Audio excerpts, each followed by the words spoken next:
তালের সময় তালের পাটিসাপটা পিঠা খাবো না তাই কি হয় বলো বন্ধুরা। তাই আজ নিয়ে আসলাম তালের পাটিসাপটা পিঠা। বাই দ্য ওয়ে, তোমরা দেখছো যেমন খুশি তেমন রান্নার সঙ্গে আছি আমি সুরাইয়া। আমার পক্ষ থেকে সবাইকে জানাচ্ছি সালাম আর অনেক অনেক ভালোবাসা। তো আজকের রেসিপি তালের পাটিসাপটা পিঠা তৈরি করার জন্য আমি এখানে প্রথমে কড়াইয়ে নিয়ে নিয়েছি লিকুইড দুধ। আর দুধের ভিতর আগেই কিন্তু চিনি দিয়ে চিনিটাকে গলিয়ে নিয়েছি। আর এখন দিয়ে দিচ্ছি তাল। আর এই তালটা ভালোভাবে গলিয়ে নেব দুধের সাথে। এটা কিন্তু তৈরি করছি পাটিসাপটা পিঠার যে ক্ষীর বা পুর থাকে সেটা।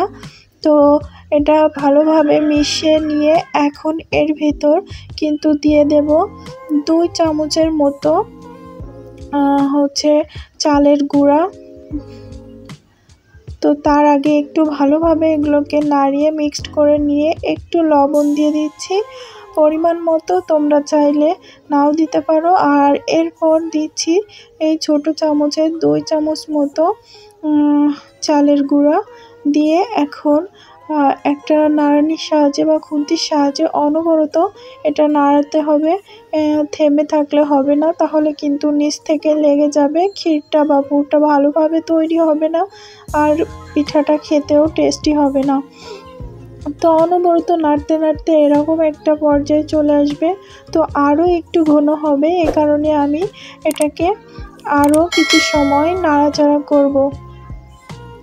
তো কালারটা দেখো বন্ধুরা কি দারুণ এসেছে।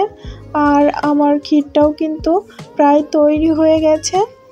তো এটা এখন আমি চুলার ফ্লেমটা অফ করে কিছু সময় ঠান্ডা হতে রেখে দেব আর ভালোভাবে সেট হয়ে যাবে। আর এদিকে অন্য একটা পাত্রে আমি এখানে নিয়ে নিচ্ছি চালের গুঁড়া। আর সেটা 4 চামচের মতো নিচ্ছি, তোমরা কিন্তু তোমাদের প্রয়োজন বুঝে নিয়ে নেবে। এই যে, আর এর সাথে কিন্তু আমি দেব ময়দা। তো 4 চামচ চালের গুঁড়ার সাথে আমি 1.5 চামচের মতো ময়দা ব্যবহার করব। তো এখন দিয়ে দিলাম ময়দা 1 চামচ, আরও হাফ চামচ দেব। তালের এই পিঠাটা কিন্তু দারুণ লেগেছিল খেতে, বিশেষ করে ক্ষীরটা অনেক সুন্দর হয়েছিল। তো আমি পরিমাণ মতো লবণ দিয়ে দিলাম আর এখন দিয়ে দিচ্ছি তাল। এখানে আমি ছোট চামচের 3 চামচের মতো তাল ব্যবহার করেছি।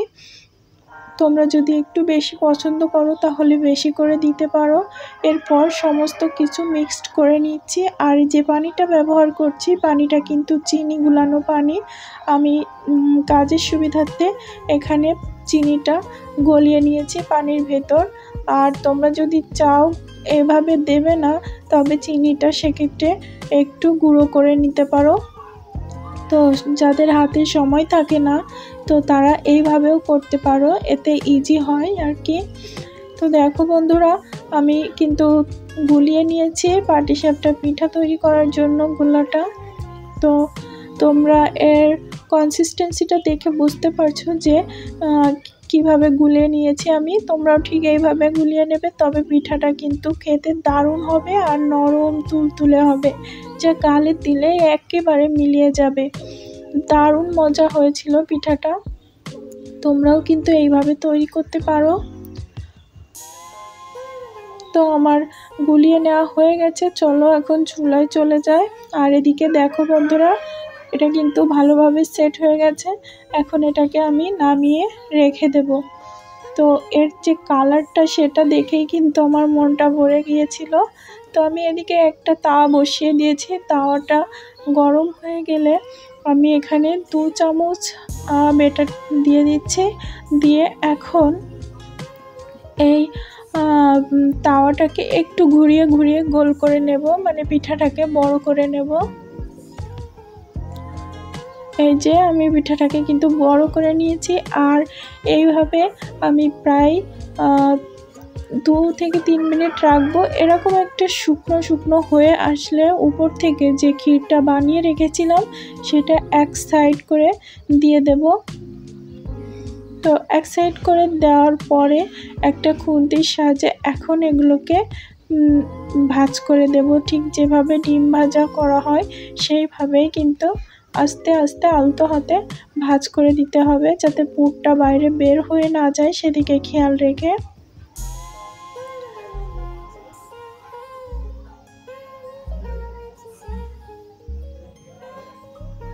তো দেখো বন্ধুরা, আমার কিন্তু ভাঁজ করে নেওয়া হয়ে গেছে।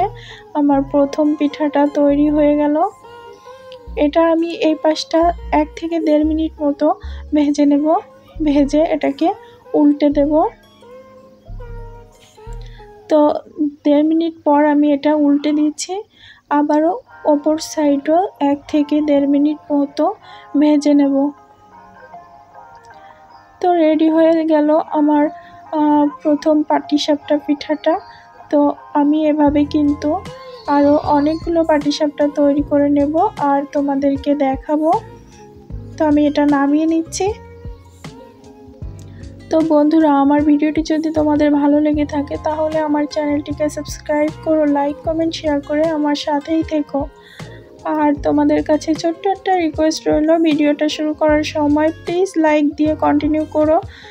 ভিউ হয় কিন্তু লাইকটা ঠিক মতো হয় না। তোমাদের কাছে রিকোয়েস্ট রইল লাইকটা অবশ্যই দিও।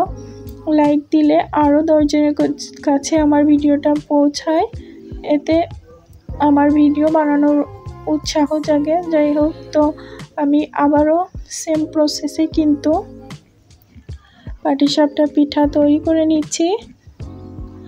এগুলো এতটাই সফট হয়, এতটাই, যাদের দাঁত নাই তারাও কিন্তু খুব সহজেই খেতে পারবে।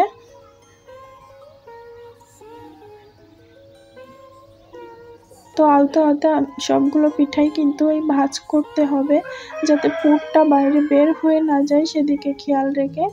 দেখো বন্ধুরা, আমার আরও একটা পিঠা তৈরি হয়ে গেল। এই পিঠাটা কিন্তু ছোট বড় সবাই খুবই পছন্দ করে। এছাড়া পিঠা উৎসব যে কোনো ওকেশনেও কিন্তু এই পিঠাটার প্রচলন আছে।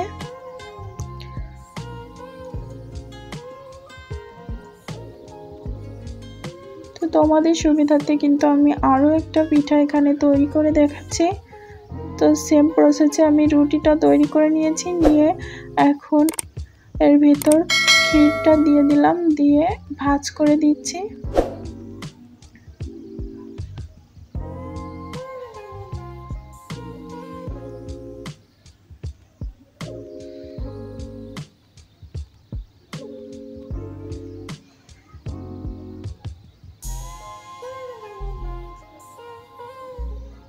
এই যে আমার ভাঁজ করে নেওয়া হয়ে গেল। এখন অপর সাইড 1.5 মিনিটের মতো ভাজবো, তারপর আরেক সাইডও 1.5 মিনিট মতো ভেজে নিয়ে এটাকে নামিয়ে নেব। তো আমার সবগুলো পিঠা হয়ে গেছে। দেখো বন্ধুরা, আমি একটা ছিঁড়ে তোমাদেরকে দেখিয়ে দেব ভিতরটা ঠিক কেমন হয়েছে। বাই দ্য ওয়ে, তোমরা দেখছিলে যেমন খুশি তেমন রান্না, সঙ্গে ছিলাম আমি সুরাইয়া। আজ এ পর্যন্তই, দেখা হবে নেক্সট এপিসোডে নতুন কোনো রেসিপির সাথে। ততক্ষণ সবাই ভালো থেকো, সুস্থ থেকো আর যেমন খুশি তেমন রান্নার সাথেই থেকো।